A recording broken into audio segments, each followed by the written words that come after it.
Hello, my name is Elena Kozhevnikova and I'm from Moscow, Institute of Foreign Languages, People's Friendship University of Russia, and I would like to present my work, The Impact of Language Exposure and Artificial Linguistic Environment on Students' Vocabulary Acquisition. As you know, there are several important factors that have some influence on learning a second language, and it is essential to isolate the theories behind second language acquisition to figure out how languages are learned and what elements play an important role in a successful language acquisition. The second language acquisition and input hypotheses were developed by Stephen Krashen in 1970s and 80s and drew everybody's attention to the difference between language acquisition and language learning. The theory was named second language acquisition when SLA students acquire a second language. This process is totally subconscious and it occurs when people are focused on communication. It can be opposed to second language learning, which includes formal instruction. By the 1980s, the theories of Stephen Krashen had become the prominent paradigm in SLA.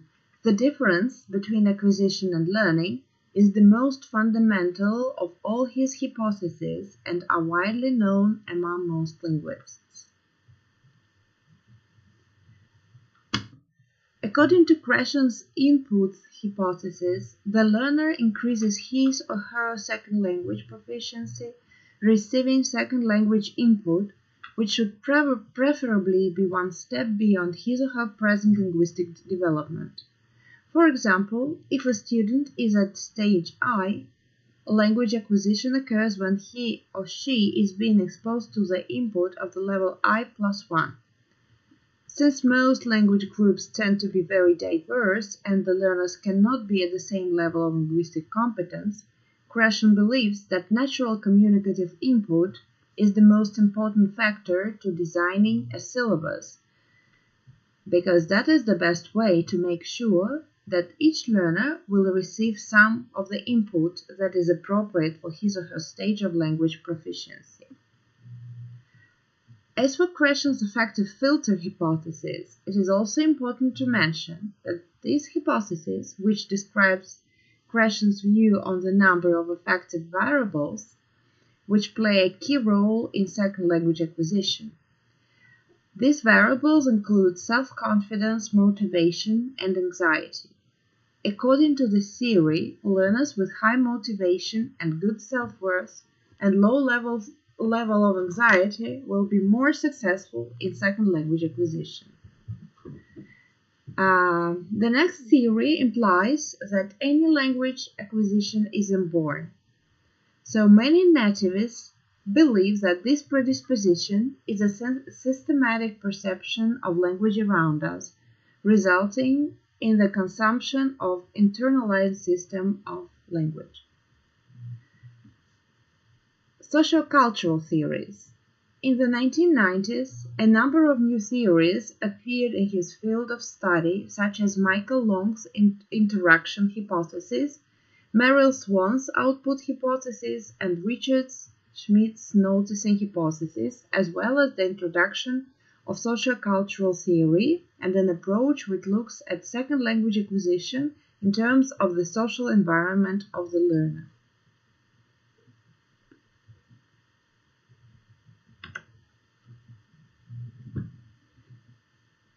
As for vocabulary knowledge, we can say that vocabulary knowledge is a benchmark of proficiency in writing, reading, listening, and speaking. Since the 1970s, with the appearance of SLA theories, there has been a dramatic improvement in the field of vocabulary acquisition and reconsidering the role of vocabulary as a whole. Vocabulary acquisition is the largest task that learners face.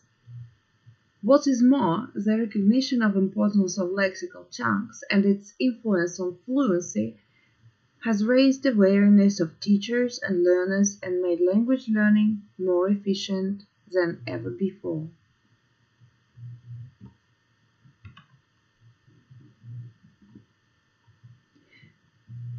There are many ways how to improve your vocabulary, and there are many ways to remember it better.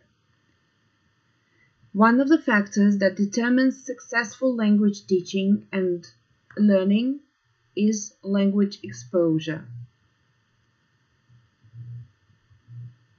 The amount of time students are exposed to the target language and culture. It also refers to the amount of time a person interacts with language and when a person takes part in all ways of communication. So, as we can see from the definition, exposure takes place every time a person interacts with the target language. This happens when a language learner is talking to native speakers, teachers, friends, classmates, reading books, magazines, newspapers, browsing the net, getting information from various media sources, watching YouTube videos and movies. In many communities, the amount of language and cultural exposure is so limited that language learners hardly interact with people from other countries, which makes their language teacher the only source of spoken language.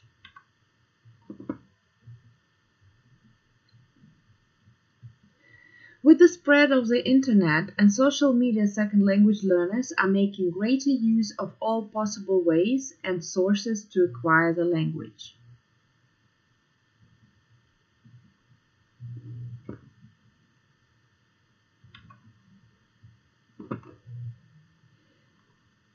It is important to mention that teacher is a highly productive source of vocabulary input. Learners pick up a lot of incidental language from the teacher, especially if the teacher relates stories, interacts with students, asks questions, and increases language exposure.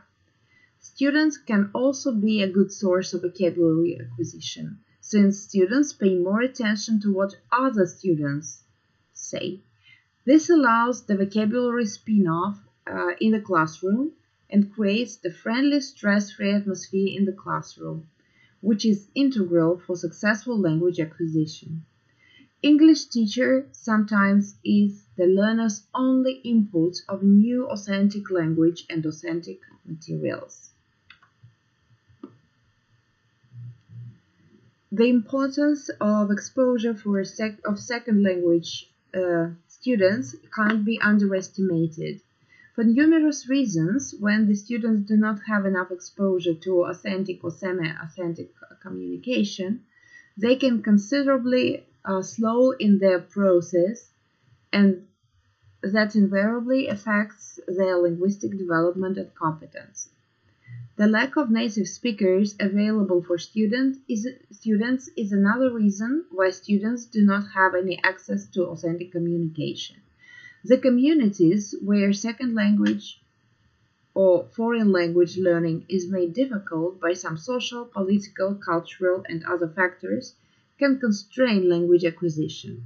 Thus, the classroom can become a place with authentic and efficient language environment that can be created there. It gives the learners plenty of opportunities to pick up language and encourage them to use a lot of various authentic materials at home and outside class. One of the important factors that determine successful language teaching and learning is the amount of time students are exposed to the target language and culture.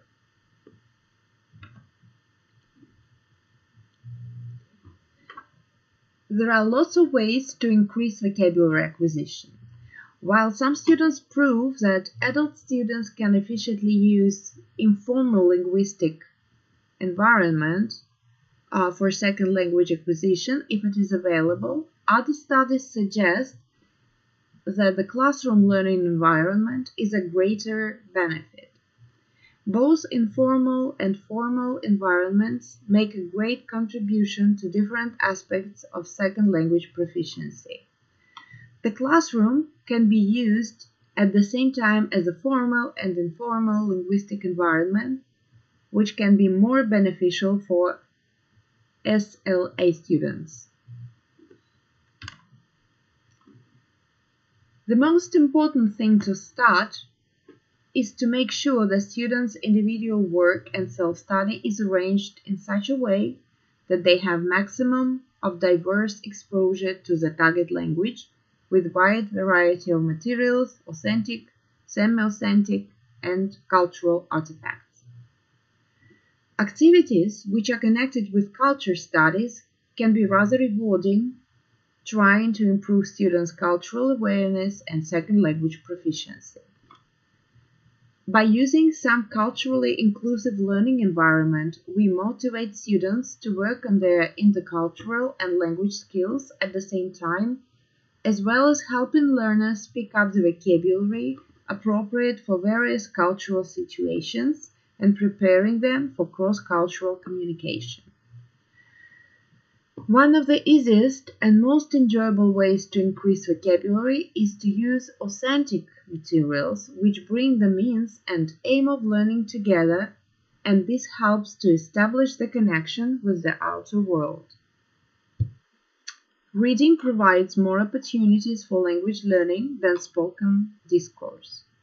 Students acquire some vocabulary incidentally, and that happens because of the recurrent vocabulary they already possess. This type of reading means that students chain read in one genre, thus accumulating some vocabulary in this particular segment. The case for narrow reading is based on the idea that the acquisition of both structure and vocabulary come from many exposures in an incomprehensible context. That is, we acquire new structures and words when we understand the message that they encode. Newspapers and magazines can present another rich source of graded readers that provide a way for students to get comprehensible input. Positive and friendly atmosphere in the classroom cannot be underestimated too. In order to progress in any area, the learner needs enough courage to take risks and make mistakes, a willingness to share and engage in the tasks given and ask for help. While the teacher should show interest in the learner's language, culture, thoughts, and intentions, teachers' ability to recognize students' strengths and potential, motivate, stimulate, and challenge, as well as to be sensitive and aware of when to intervene. A lot of vocabulary games that are used in the first language can be applied in the second language successfully. The most useful vocabulary games are those that encourage students to recall a lot of words at speed and filled with language talk. All kinds of problem-solving tasks and debates ensure that learners are engaged in near authentic, meaningful interaction.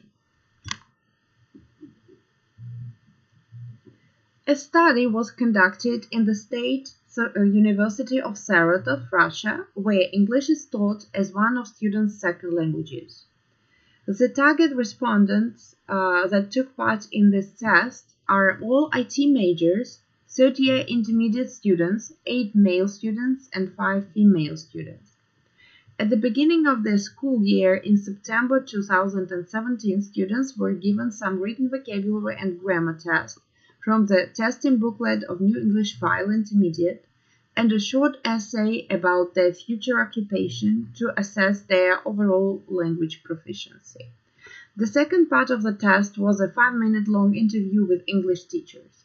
All the tests revealed that students were more confident when they had some visual aid, written tests, and quite confused when they were asked questions.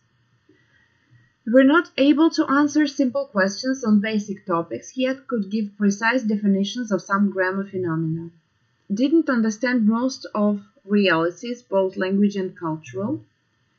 Coped with an average of 55 to 88% of grammar tasks and 53 to 83% of vocabulary tasks. 5% of students couldn't answer basic questions about themselves, hobbies, due to confusion, shyness, or just inability to understand oral speech. There was a gap between their written and oral performance.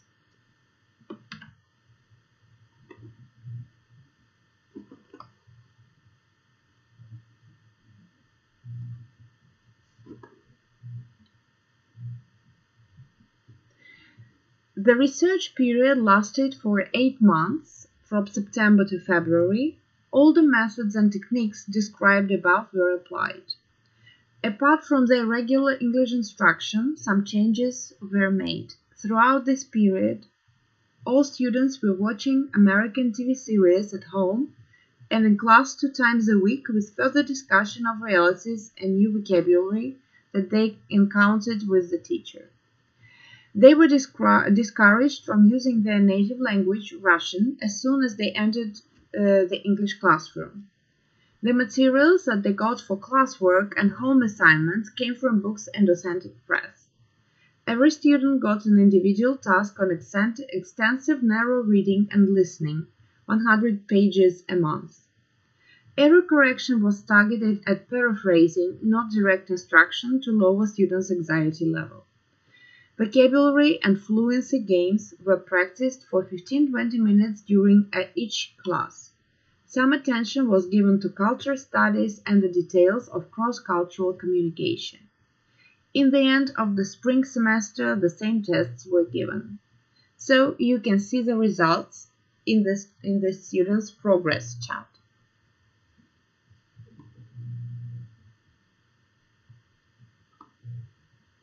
As we can see from the tables above, the increase in vocabulary as well as in grammar shows that learners benefited in both spheres. Vocabulary acquisition was taking place more actively during all the activities that students were engaged during these 6 months. Apart from the results of the written test, the oral tests revealed that students felt more at ease and less confused answering teachers' questions about everyday matters and describing pictures. There was an obvious difference in their motivation, and during the second oral test, all the students could cope with the tasks given. Learning any language is a complicated process which includes a lot of factors that should be taken into consideration. So learners of foreign languages and teachers obviously need to take a lot of factors into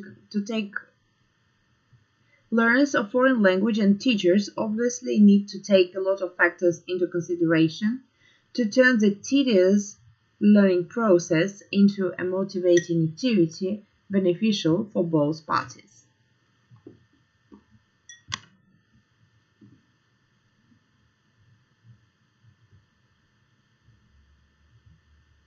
Thank you for your attention.